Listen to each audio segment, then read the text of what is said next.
नमस्कार, बहुत स्वागत आपका इस बुलेटिन में। मैं हूं आपके साथ अवंतिका श्रीवास्तव। शुरुआत करेंगे रायपुर से इस वक्त की बड़ी खबर के साथ। पुलिस कर्मचारियों के लिए खुशखबरी। साप्ताहिक अवकाश को लेकर बात हो रही थी और अब आपको साप्ताहिक अवकाश मिलेगा। गृह मंत्री विजय शर्मा की तरफ से सीधे निर्देश। गृह मंत्री के निर्देश पर यह आदेश अब जारी होता हुआ डीजीपी अशोक जुनेजा ने आदेश जारी कर दिया है। साप्ताहिक अवकाश को लेकर जानकारी बहुत लंबे समय से चलती आ रही है। गृह मंत्री की तरफ से यह भी स्पष्ट किया गया कि पहले रोस्टर बनाएंगे और उसके बाद इस आदेश को जारी करेंगे। क्रियान्वयन होगा इस पूरे आदेश का और अब वो समय आ गया है जब पुलिसकर्मियों के लिए ये खुशखबरी जारी हो रही है। साप्ताहिक अवकाश पुलिसकर्मियों को दिया जाएगा छत्तीसगढ़ में। साप्ताहिक छुट्टी जो दिनचर्या के लिए भी बहुत ज्यादा जरूरी होती है, इसे लेकर नई सौगात गृह मंत्री विजय शर्मा की तरफ से, ये मानते हुए कि साप्ताहिक अवकाश की बहुत ज्यादा जरूरत है सभी को।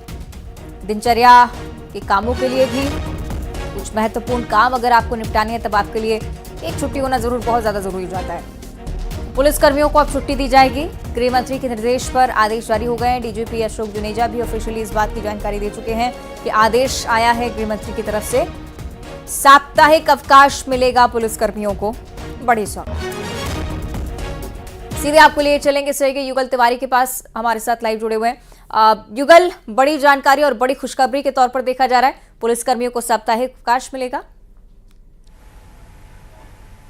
देखिए अवंतिका, पुलिस लगातार 24 घंटे ड्यूटी करते हैं, काम करते हैं। कुछ थाना और चौकी ऐसे भी हैं जहां पर स्टाफ की कमी है, इसलिए जो वर्कलोड है वो बढ़ जाता है, काम का बोझ है और घर परिवार के लिए इन्हें समय भी नहीं मिल पाता है। और ख़ास करके जो आरक्षक से लेकर के निरीक्षक वर्ग के जो अधिकारी कर्मचारी हैं उन्हें छुट्टी है, अवकाश है, वो नहीं मिल पाता। जैसे ही गृह मंत्री विजय शर्मा ने पदभार ग्रहण किया उसके बाद पुलिस के आला अधिकारियों से उन्होंने बैठक की थी, रायशुमारी की और इस बीच पुलिस की एक बड़ी समस्या के रूप में सामने आई थी कि उन्हें किसी तरह के साप्ताहिक अवकाश भी नहीं मिल पाता है। यहाँ तक के चाहे वो दशहरा हो, दीपावली हो, इन दिनों पर भी उन्हें छुट्टी नहीं मिल पाता है, तो उन्हें रेस्ट नहीं मिल पाता। घर के काम काज है उनका निपटारा संपादन नहीं हो पाता है। कई तरह की दिक्कतें होती हैं। कुछ पुलिस परिवार के ऐसे छोटे बच्चे भी हैं जिनके लिए भी उनके समय, एक दिन का समय भी वो नहीं दे पाते। कुल मिलाकर ये है कि ऐसे में पुलिस के अधिकारी कर्मचारी मानसिक तनाव की स्थिति से लगातार गुजरते रहते थे। काम पर इसका काफ़ी प्रभाव पड़ता था। तो एक बड़ी अच्छी पहल इसे कही जा सकती है और जो गृह मंत्री विजय शर्मा ने इसके जो साप्ताहिक अवकाश पालन करने के सख्त निर्देश दिए थे, डीजीपी ने पत्र जारी किया है सभी एसपी को और ख़ास करके इस रोस्टर के तहत जो अवकाश है वो मिल सकेगा और इसमें किसी तरह की ढील ना बरती जाए, इसका भी निर्देश डीजीपी अशोक जुनेजा ने जारी किए हैं। तो ये कहा जा सकता है एक अच्छी पहल है। 24 घंटे काम करते हैं, थाना और चौकी में हर हमेशा काम पर जुटे रहते हैं। आरोपियों को पकड़ना हो, चाहे आम लोगों का काम है उसे निपटारा करना हो, तो इस तरह की दिक्कतें होती हैं। अन्य विभागों में जो कर्मचारी हैं उन्हें साप्ताहिक अवकाश मिलता है, लेकिन पुलिस विभाग में इस तरह की जो व्यवस्था है वो नहीं बन पा रही थी, खास करके थाना और चौकी में जो लगातार सेवा देते हैं, काम करते हैं। तो अब कुल मिलाकर कहें कि बहुत अच्छा डिसीजन गृह मंत्री की तरफ से लिया गया और अब इसे लेकर लागू भी किया जाएगा। बहुत शुक्रिया आपका युगल, फिलहाल ये जानकारी साझा करने के लिए। और अब जिक्र करेंगे रीवा की खबर का, जहां दिन दहाड़े चोरी से हड़कंप मच गया है। पुलिस अधिकारी, पूर्व पुलिस अधिकारी के घर पर चोरी हुई है। 15 लाख के जेवरात लेकर चोर फरार हो गए। घर वाले काम से बाहर गए हुए थे। विश्वविद्यालय थाने के श्रीयुत नगर की पूरी घटना, कितना खौफ है अपराधियों में ये स्पष्ट होता है कि पूर्व पुलिस अधिकारी के घर को भी नहीं छोड़ा। सहयोगी शिवेंद्र हमारे साथ जुड़ रहे हैं। शिवेंद्र, वारदात को लेकर जानकारी। देखिए, मैं आपको बता दूं कि ये जनपद सीओ हैं जो कि 2017 में रिटायर्ड हुए थे, लालता प्रसाद पांडे। इनका जो है श्रीयुत नगर में इनका एक मकान बना हुआ है जिसपे ये रहते थे और ये एक अपने सांस्कृतिक कार्यक्रम में ये अपने गांव गए थे, नई गढ़ी गए थे और दोपहर गए थे और शाम को देर रात जब लौट के आए तो देखा कि इनके घर का ताला चटका हुआ है और लगभग 15 लाख की चोरी का अनुमान लगाया जा रहा है। जो गहने थे वो चोरी हुए हैं, कुछ नकदी चोरी हुई है और कुछ कीमती सामान वो चोर लेकर उड़े हैं। इस पूरे मामले की रिपोर्ट जो है विश्वविद्यालय थाने में दर्ज कराई गई है और पुलिस मामले की तहकीकात कर रही है। लेकिन ठंड का सीजन है और इस समय शीतलहर का प्रकोप है, तो अक्सर लोग घर में दुबके रहते हैं और घर खाली होने का मौका पाकर चोरों ने इस जघन्य वारदात को अंजाम दिया और जिंदगी भर की कमाई लेकर ले उड़े। जी ठीक है, चलिए उम्मीद है कि जल्दी गिरफ्तारी भी हो। बहुत शुक्रिया आपका शिवेंद्र। और गरियाबंद का जिक्र करेंगे, जहां न्यूज 18 की खबर का असर हुआ है। आश्रम के बीमार बच्चों से कलेक्टर की तरफ से मुलाकात। रतन जोत का बीज खाकर बच्चे बीमार हो गए थे। 7 बच्चों को अस्पताल में भर्ती करवाया गया था। बड़े गोबरा आदिवासी आश्रम के सभी छात्र हैं। छात्रों से मिलकर बच्चे भी काफी खुश नजर आए। कलेक्टर दीपक अग्रवाल जब उनके बीच पहुंचे, हालचाल जानने के लिए बहुत अपनत्व महसूस हुआ। सैयद शेख इमरान जुड़ रहे हैं। इमरान, बताइएगा क्या सिलसिला रहा? जी देखिए, जो आदिवासी बालक का जो आश्रम है, यहाँ के जो 7 बच्चे हैं वो खाना खाने के बाद रतन जोत के फल खा लिए थे, जिसके बाद बच्चों की हालत खराब हो गई। उनकी तबीयत बिगड़ते ही पालकों ने 108 को फोन किया। 108 जब नहीं पहुंची तब वो बाइक से 18 किलोमीटर दूरी तय कर मैनपुर अस्पताल आए, जहाँ सभी बच्चों का इलाज जारी था। 2 बच्चे गंभीर रूप से इसमें बीमार थे, उनकी हालत गंभीर थी। और इस खबर को न्यूज 18 ने जब बड़ी प्रमुखता के साथ दिखाया तो कलेक्टर दीपक अग्रवाल वो जिला अस्पताल पहुंचे और सभी बच्चों का हालचाल जाना। न्यूज 18 का खबर का एक बड़ा असर हुआ और बच्चों के हालचाल जानने के बाद वहां के डॉक्टरों को ये निर्देश दिया गया कि तमाम बच्चों के स्वास्थ्य का बारीकी से जांच किया जाए। हालांकि 7 बच्चे अभी जो खतरे से बाहर है और कलेक्टर ने बच्चों से जब हालचाल जाना तो बच्चों ने भी पूछी जाए की और अभी सभी बच्चों की हालत स्थिर है, सभी का इलाज जारी है। जी ठीक है, बहुत शुक्रिया आपका इमरान जानकारी के लिए। और अब बात अयोध्या की करेंगे। राम मंदिर की कुछ एक्सक्लूसिव तस्वीरें सामने आई हैं। इसमें आप मंदिर के भव्य स्वरूप को देख पाएंगे। 22 जनवरी को प्राण प्रतिष्ठा के लिए मंदिर पूरी तरह से तैयार। न्यूज 18 पर एक्सक्लूसिव तस्वीरें देखिए। घर बैठे मंदिर के दर्शन कीजिए। मंदिर के बाहरी हिस्से के साथ साथ गर्भगृह की भव्य तस्वीरें भी आपको हम दिखाएंगे। साथ ही इस वक्त जहां मूर्ति का विग्रह रखा हुआ है वहां की भी तस्वीरें सामने आई है। तो ये खूबसूरत नजारा आपकी टीवी स्क्रीन पर। अगर आप अयोध्या नहीं जा पा रहे हो, 22 जनवरी के कार्यक्रम में शामिल नहीं हो पाएंगे, तो न्यूज 18 पर घर बैठे ही रामलला के दर्शन आप कर सकते हैं और ये भी देख सकते हैं कि किस प्रकार यहाँ पर निर्माण का काम चल रहा है।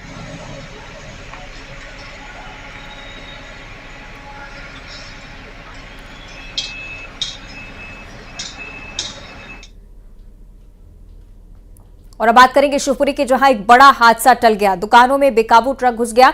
ब्रेक फेल होने के चलते काबू खो बैठा था ट्रक। हादसे में जान को कोई नुकसान नहीं, जनहानि की कोई सूचना नहीं।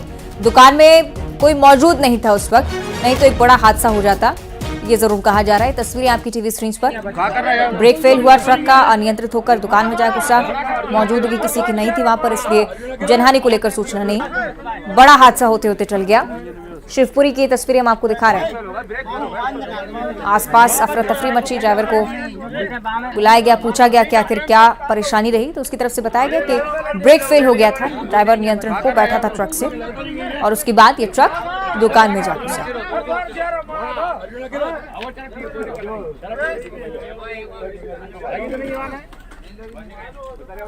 तो ये तस्वीरें हम आपको लगातार दिखा रहे हैं। शिवपुरी का ये हादसा, अचानक से ट्रक अनियंत्रित होकर दुकान में घुस गया था। दुकान में उस दौरान कोई मौजूद नहीं था, वरना बहुत बड़ी हानि होती। आसपास लोगों की मौजूदगी जरूर रही। अफरा तफरी मची।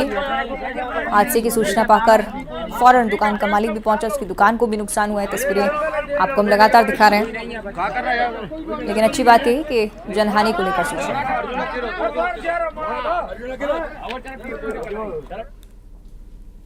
और अब जिक्र करेंगे सीधी का, जहां तेज रफ्तार स्कूल बस पलट गई। 30 से ज्यादा बच्चों को चोट आई है। एक बच्चा जिसकी हालत गंभीर भी है। चालक की लापरवाही के चलते हादसा। बस में क्षमता से ज्यादा बच्चे सवार थे। एक और ऐसी लापरवाही की घटना स्कूली बच्चों के साथ। निरंतर इस प्रकार के मामले आपने मध्य प्रदेश में आते देखे हैं और सीधी में खास तौर पर बस हादसों को लेकर जानकारी पहले भी रही है। एक बार फिर से तेज रफ्तार स्कूल बस पलटी है। गंभीर बात इसमें यह कि बच्चों को गंभीर चोट आई है। एक बच्ची है जिसकी हालत गंभीर बनी हुई है। लोगों में भी आक्रोश से लेकर प्रबंधन पर सीधे सवाल। ये तस्वीरें आपकी टीवी स्क्रीन पर घटनास्थल की। चालक की गंभीर लापरवाही रही। छोटी सी वैन है, इसमें 30 से ज्यादा बच्चे भरकर ले जाए जा रहे थे। क्षमता से ज्यादा बच्चे सवार होने के चलते अनियंत्रित हुई है गाड़ी। सहयोगी हरीश हमारे साथ फोन लाइन पर जुड़ रहे हैं। हरीश, बताइएगा क्या हुआ है घटना के दौरान? बिल्कुल अवंतिका, जिस तरीके से पूरा हादसा निकल कर सामने आया है वाकई हैरान कर देने वाला है, क्योंकि बच्चों से भरा ये पूरा एक मिनी बस है और स्कूल बस कहा जा सकता है, क्योंकि ये ग्रामीण इलाकों को बच्चों को लेकर स्कूल जा रही थी, जहां ये बीच रास्ते में ही हादसे का शिकार हो गई है। हालांकि जो ग्रामीणों ने बताया है तो हादसे का जो मेन वजह है वो चालक की लापरवाही है, क्योंकि क्षमता से अधिक इस जो स्कूल वैन कहें या बस कहें इसमें छात्र सवार थे। और आज का काम नहीं है, ये कंटिन्यू हर रोज इसी तरीके से इसमें क्षमता से अधिक जो छात्र हैं वो सवार करके ग्रामीण इलाके से स्कूल तक ले जाया जाता है। लेकिन सबसे हैरानी की बात यह है कि लगातार जो स्कूल प्रबंधन है या प्रशासनिक महकमा है, तो जो इस तरीके से घटनाएं हो रही हैं, घटना होने के बाद जो कार्यवाही की बात जरूर करते हैं, लेकिन जो जांच परख की बात आती है कि आखिरकार चूंकि बच्चों को भर के स्कूल तक अगर मिनी बस पहुंच रही है तो कहीं न कहीं प्रशासन को भी इसमें देखना चाहिए, नजरअंदाज नहीं करना चाहिए। और नजरअंदाज का ही नतीजा है कि यह जो स्कूल से भरी मिनी बस है वो हादसे का शिकार हुई है। इसमें से 30 से अधिक जो छात्र हैं, हालांकि उनको मामूली चोटें आई हैं। एक बच्ची है जिसकी हालत गंभीर बनी हुई है, हालांकि उसको रेफर करने की अब तैयारी की जा रही। अवंतिका, ठीक है, बहुत शुक्रिया आपका जानकारी के लिए। और 7 साल की एक मासूम गुड़िया रहस्यमय तरीके से लापता हो गई। हर तरफ उसे तलाशा गया, बच्ची को आवाज लगाई गई और फिर खेत से एक आवाज आई, पापा मम्मी मुझे बचा लो। छतरपुर में हैवानियत की हदें पार हुई हैं। आप भी देखिए वो 6 घंटे ऑपरेशन हैवान।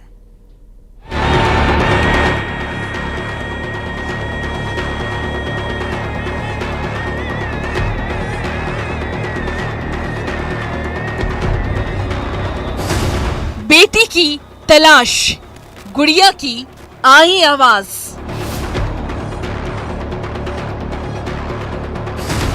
मम्मी पापा मैं यहां हूं।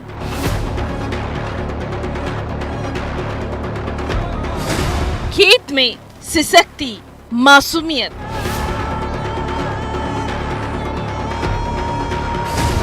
फिर गुड़िया बनी शिकार।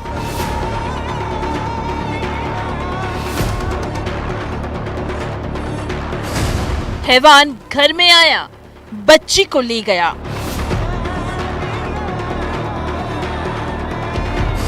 सलाखों में दरिंदा,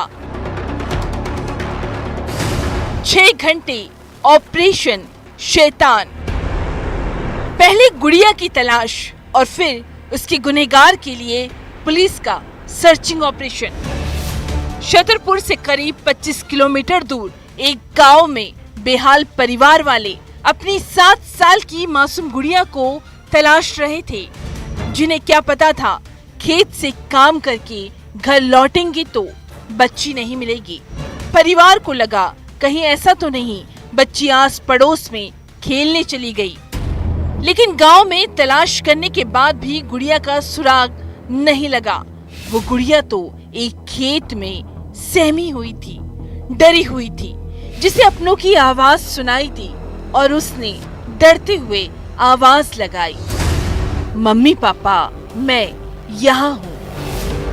लाडली को देखकर माँ बाप की जान में जान आई, लेकिन जिस हालत में वो मासूम मिली उसे देखकर सबका दिल धक से रह गया।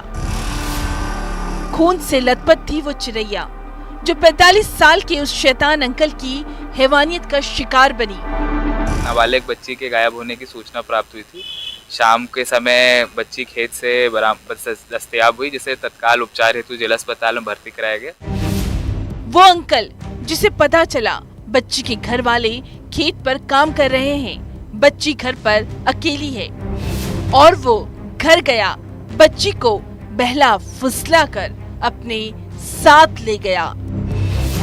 बच्ची है ना, उसी क्या पता वो अंकल नहीं, अंकल की शक्ल में दरिंदा है। मासूम बच्ची को वो दरिंदा अपने साथ ले गया, उसके साथ दरिंदगी की और राज खुलने के डर से खेत में गुड़िया को छोड़कर भाग गया। पूछताछ में बच्ची के साथ दुष्कर्म की घटना सामने आई। इसमें तत्काल पुलिस अधीक्षक महोदय के निर्देशन में एसडीओपी बिजावर और टीआई सटई के द्वारा अलग अलग टीमें बना के जगह जगह दबिश दी गई। इधर पुलिस की टीम आरोपी की तलाश कर रही थी। दरिंदे को धर दबोचा गया। यूपी के झांसी का रहने वाला है आरोपी। बच्ची के गांव में रिश्तेदारी में आया था, जिसने ये महापाप किया। इसी आधार पर 6 घंटे के अंदर पुलिस ने 45 वर्षीय आरोपी को गिरफ्तार किया है, जिसने अभी तक पूछताछ में जुर्म करना स्वीकार किया गया है। इसमें आरोपी के ऊपर 376 आईपीसी और पॉक्सो के विभिन्न सेक्शन के अंदर मामला दर्ज किया गया। फिर वही सवाल कर रहे हैं हम, सख्त कानून, लेकिन ऐसे दरिंदों की गंदी सोच का क्या करें? इस घिनौनी मानसिकता का आखिर इलाज क्या? छतरपुर में नरेंद्र सिंह परमार के साथ bureau report, news 18, Madhya Pradesh, Chhattisgarh.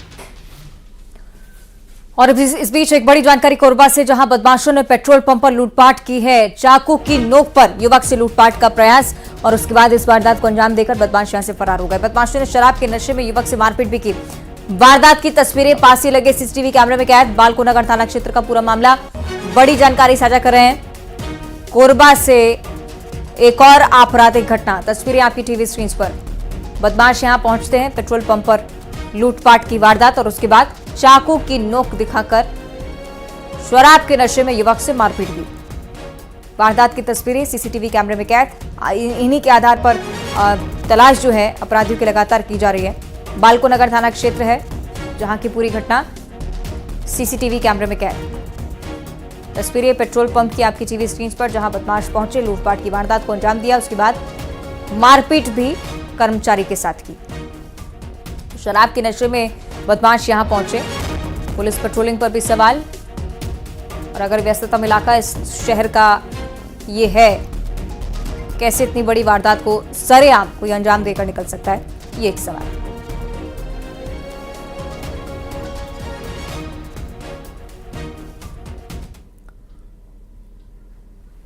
और अब देखिए क्राइम टॉप 20।